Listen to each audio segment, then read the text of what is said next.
feel like I need to come clean. Over the weekend, I did something pretty terrible. Now, I'm a little bit nervous to state this publicly, but I booked a room on Priceline. Now, I really didn't mean to. It just kind of happened. One minute, I was trying to make reservations for a wedding that I'm attending next weekend, and the next, I was awash in guilt about what I'd just done. Now, in an effort to atone for my sins, I wanted to share my experience in order to warn hoteliers of the dangers associated in participating in the package and opaque OTA inventory paths. So how, you ask, could I let down my fellow hoteliers and book through the much maligned OTA? Well, I guess it was because it was easy and cheap, kind of like I'm feeling right now. Let me run you through the pace of events. Now, it started when I called the hotel to see if there were still rooms available in the wedding block. I knew that it would be a slim chance as we were inside of the cutoff date, but I figured that perhaps it was worth a shot. Now, when I reached the operator at the end of the line, she told me that there weren't any rooms remaining in the block, but that she'd be happy to book me a room for 2 nights at their best available rate of $195. Now, this felt a bit steep for the Holiday Inn Express in Buffalo, New York. Now, normally I would have called up an industry connection to see if they could help me out, but since I don't have any friends in Buffalo, I quickly typed Priceline.com into my browser to get a view of everything available in the market over those dates. Now, when I arrived, I was shocked. Sitting there at the top of my search results was the Holiday Inn Express with a rate $60 lower than I'd just been quoted. Now, I called the hotel back to see if they could match the $137 rate and was told to go ahead and book on Priceline as they couldn't give me the same deal. So I did. Now, by my calculations, the hotel lost $116 on this transaction alone. I don't even want to think about how many others went through a similar process, potentially costing the hotel thousands of dollars over a 2-night period. Not to mention the fact that if I wasn't such a hotel homer, they might have allowed Priceline to turn me into a loyal customer by showing that I could get a better rate through the online travel agency. So obviously, this wasn't a great outcome for the hotel. But what happened here? Over the past few years, Priceline has become much more adept at reducing the opacity of opaque rates and unbundling package rates. Whether it's modifying their opaque concept to allow customers to book with the intended hotel with a reasonable level of certainty, or extending the definition of package, Priceline is doing some shady stuff. Now let's take a look at a few ways in which Priceline is outgaming hotels in order to offer the best possible price on their website. So one of the ways in which Priceline is working around their parity agreements in order to show customers a better rate than they would be able to book directly at the hotel is via their express deals concept. Now, Priceline will tell you that this is opaque inventory, and in the past, when they were leveraging the inventory for their name your own price feature, it was a little bit more challenging for the consumer to understand which hotel they were going to get. That is no longer the case for reasons I'll show you here in just one second. So if I click into Express Deals, it will pull up a list for me of a number of different quality levels and neighborhoods. So at the top of the list here, I can see that there's a 4-star hotel available in downtown Austin for $100. Seems like a good deal. Let's see what else we can find. Oh wow, 5-star hotel in downtown Austin. I'm feeling like I want to spend a little bit of money this weekend, so let's take a look. Perhaps, it's a 5-star hotel, so I know it's going to be nice, but I want to understand a little bit better which hotel specifically I'm booking. In this case, you can see it's 20% off. It was $207, it's now $166 per night, and we're in downtown. So if I start to search a little bit more finely on the public-facing side, we'll see if we can figure out exactly which hotel it may be. So downtown Austin, if I click on that, it gets me down to 58 hotels. I go 5 stars. Wow, now all of a sudden I'm down to a possibility of 4 hotels. So it could be the Fairmont, 4 Seasons, Fairmont Gold Experience, or this 5-star hotel counts as one of those express deals. So really we're down to 3 possible hotels that it could be.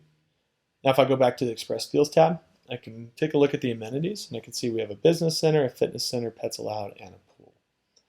If I go back into my amenity filter here, I have pets allowed, business center, swimming pool, and there's a fitness center as well, and a fitness center.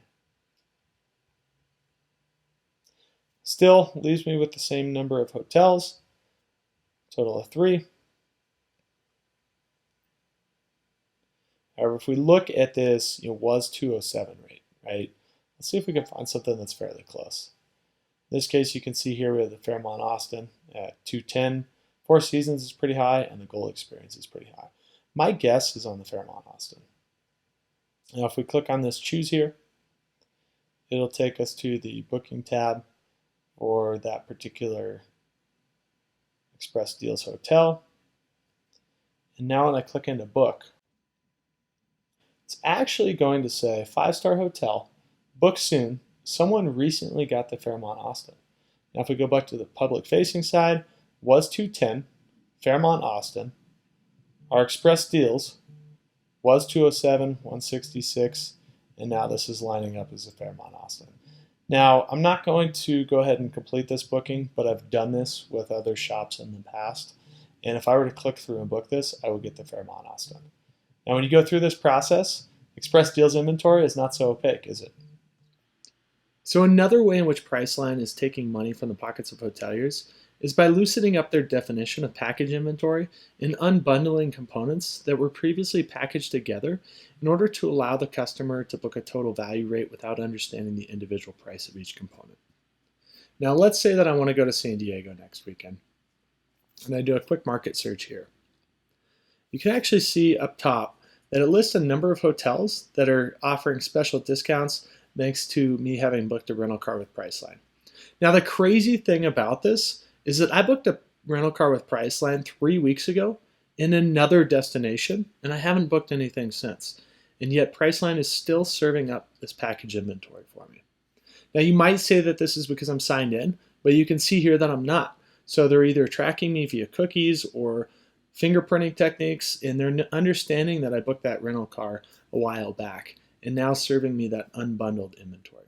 So if you're currently participating on package inventory, I would request that you connect with your market manager today in order to get this practice shut down and determine how you can stop showing lower rated inventory than the guest might be able to find directly on your website. Now the final one is a bit of a bonus as it doesn't deal directly with Priceline.com, but rather the company behind Priceline.com. So if you look at Booking.com, oftentimes what you'll see is that they are sourcing inventory from other places in addition to just the direct inventory that the hotels are supplying them. In most cases, this is coming from wholesalers. It might be C-Trip, Agoda, etc. And what happens is when you scroll down as a customer, you'll see this booking basic rate, and it's a non-refundable rate, and bed type to be assigned by the property. And then you have $167 value there. So this is a rate that's coming from a wholesaler. Oftentimes there will be, since that wholesaler is at a fixed rate, there could be anywhere from a $20 to $60 difference between the variable rate that's being offered through Booking and the wholesale rate. So Booking will pick up on this, give the customer the better offer, and it puts the hotel at a disadvantage from a parity standpoint. So it used to be that you could leverage developer tools in your browser in order to do a search on a wholesaler ID. It seems to no longer be the case. It looks like they're passing like a partner channel ID that doesn't actually contain that information. So if you see this, I would go ahead and just complete a test booking and send that through, figure out which channel it came from, and then approach that wholesaler in order to, one, shut down their onward distribution to Booking, but two, also obviously cancel out that reservation. Once you do that, you'll put your hotel at much more of an advantage in regards to parity. So that about covers it. Please, I'm begging all of you hoteliers out there, don't give me a chance to book Priceline again. By jumping all over this now, you'll increase your revenues and enhance your brand, allowing you to ensure that your customer and your hotel receive the greatest benefit the next time that your property is booked. Thank you for joining me for this week's Mathlete Monday episode. For more content, please head over to focorevenue.com/content. And as always, if you're interested in learning more about how Focal BI can help you optimize your revenue management results, please give me a call at 970-471-6722. Now until next time, good luck outrunning the competition.